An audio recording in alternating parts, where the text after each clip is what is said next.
Reacciones biológicas. Gran parte de los sustratos oxidados en el organismo sufren deshidrogenación. Los hidrógenos sustraídos al sustrato se unen finalmente a oxígeno molecular para formar agua. El potencial de reducción, o sea el E0, de esta semirreacción es más 0.82 volt. Las reacciones de deshidrogenación son catalizadas por enzimas, las deshidrogenasas, específicas para cada sustrato. Los hidrógenos son captados por la coenzima, el nucleótido de nicotinamida, o sea NAD o NADP, o una flavina, FAD. O sea, para las reacciones de deshidrogenación necesitamos como coenzima al NAD o al FAD. Para el NAD, la semirreacción puede representarse, porque tanto el NAD como el FAD son los que absorben el hidrógeno. El NAD puede representarse así. O sea, NAD más 2 hidrógenos más 2 electrones da NADH más H, y esto tiene un potencial de menos 32 volt. La diferencia de potencial entre las cuplas redox, oxígeno molecular, agua, NAD y NADH y H es de más 82 menos 0.32 y da 1.14 volt.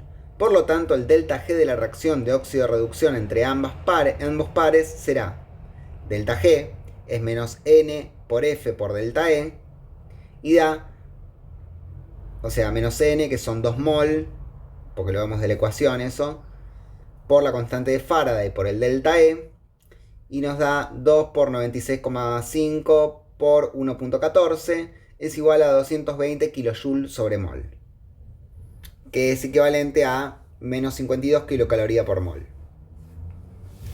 Se trata de una reacción fuertemente exergónica.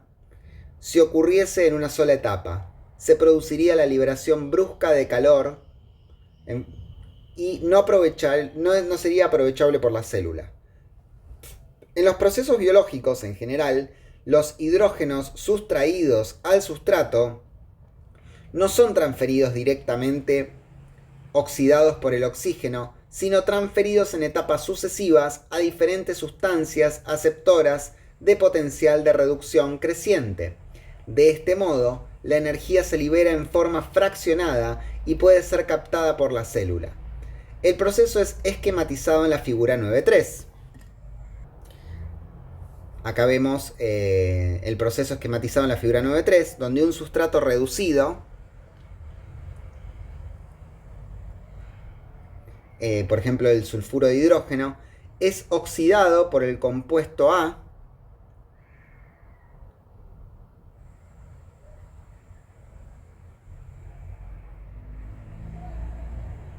de potencial de reducción superior, o sea, A se reduce y acepta hidrógenos. Se reduce la forma AH2. La liberación de energía en esa reducción, en la reacción, es proporcional a la diferencia de potencial de reducción del sustrato 1 y A. En una segunda etapa, AH2 es oxidado por el compuesto B, que le sustrae los hidrógenos, de mayor potencial de reducción. De nuevo, ocurre una moderada liberación de energía, y EBH2 es reducido por el compuesto C, que pasa a CH2, y el compuesto D, cuyo potencial de reducción es más próximo al agente oxidante terminal, el oxígeno molecular. El resultado final es el mismo el resultado final matemáticamente es el mismo que el de la oxidación directa, pero si se va oxidando por pequeñas fracciones, podemos obtener esa energía. Esa energía puede ser aprovechable por la célula. Numéricamente, la oxidación capta 2 hidrógenos para formar agua, pero la liberación de energía ha sido subdividida en fracciones utilizables para realizar trabajo.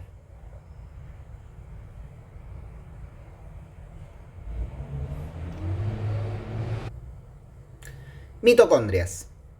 Las mitocondrias son organelas en las cuales tiene lugar la transferencia ordenada de electrones y la captación de energía generada por el flujo de electrones. Su tamaño, forma y número varían de un tejido a otro, pero la estructura básica de las mitocondrias es similar en todos. Posee una membrana externa en contacto con el citosol, permeable a iones y moléculas de masa menor a 6 kilodalton. Esta permeabilidad se debe a la existencia de poros o canales formados por una proteína llamada porina. Dentro de la membrana externa, separado de ella por un espacio intermembrana, se encuentra una segunda membrana interna que contiene un espacio central o matriz mitocondrial, como vemos en la figura. La membrana interna posee permeabilidad muy selectiva. Solo puede ser atravesada por agua, oxígeno, dióxido de carbono y amoníaco, y algunos compuestos que cuentan con sistema de transporte. Presenta invaginaciones llamadas crestas, más abundantes en mitocondrias de las células con intensa actividad respiratoria.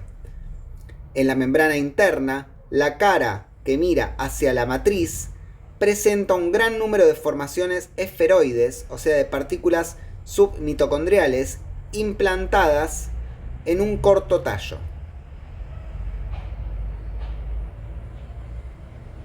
La composición de la membrana interna tiene características distintivas. Tiene cardiolipina, fosfolípido inexistente en otras membranas, y es extraordinariamente rica en proteínas, que constituye el 80% de su componente. En la masa gelatinosa de la matriz hay una gran cantidad de enzimas integrantes de las vías centrales del metabolismo oxidativo, o sea, el ciclo de Krebs, o del ácido cítrico, vía de oxidación de ácidos grasos. La membrana interna contiene los integrantes de la cadena respiratoria, las estructuras y enzimas responsables de la captación de energía y síntesis de ATP y distintos sistemas de transporte. Cadena respiratoria. Según se ha indicado, en las oxidaciones biológicas, los hidrógenos sustraídos al sustrato son transferidos en forma gradual a través de aceptación de aceptores que experimentan cambios reversibles de su estado redox. En la membrana interna de las mitocondrias, estos aceptores están dispuestos ordenadamente según un gradiente de potencial de reducción creciente y asociados íntimamente a las enzimas que catalizan las transferencias. El conjunto recibe el nombre de cadena respiratoria o cadena de transporte electrónico. Dos hidrógenos cedidos en una reacción redox representa la suma de dos protones y dos electrones. Hidrógenos y electrones frecuentemente son denominados equivalentes de reducción. La cadena respiratoria comprende una serie de etapas. Durante todo el recorrido, los electrones fluyen naturalmente en el sentido que les fija el desnivel en el potencial de reducción de los aceptores. En un sistema como el esquematizado en la figura 9.3 que vimos anteriormente, se deslizan desde A a B, de B a C, de C a D y luego al oxígeno secuencialmente, impulsados por el potencial de reducción creciente. Todos los integrantes de la cadena de transporte de electrones se encuentran en la membrana interna de la mitocondria, constituyendo un sistema multienzimático altamente ordenado. Su inclusión en la membrana asegura la disposición espacial adecuada para un óptimo funcionamiento.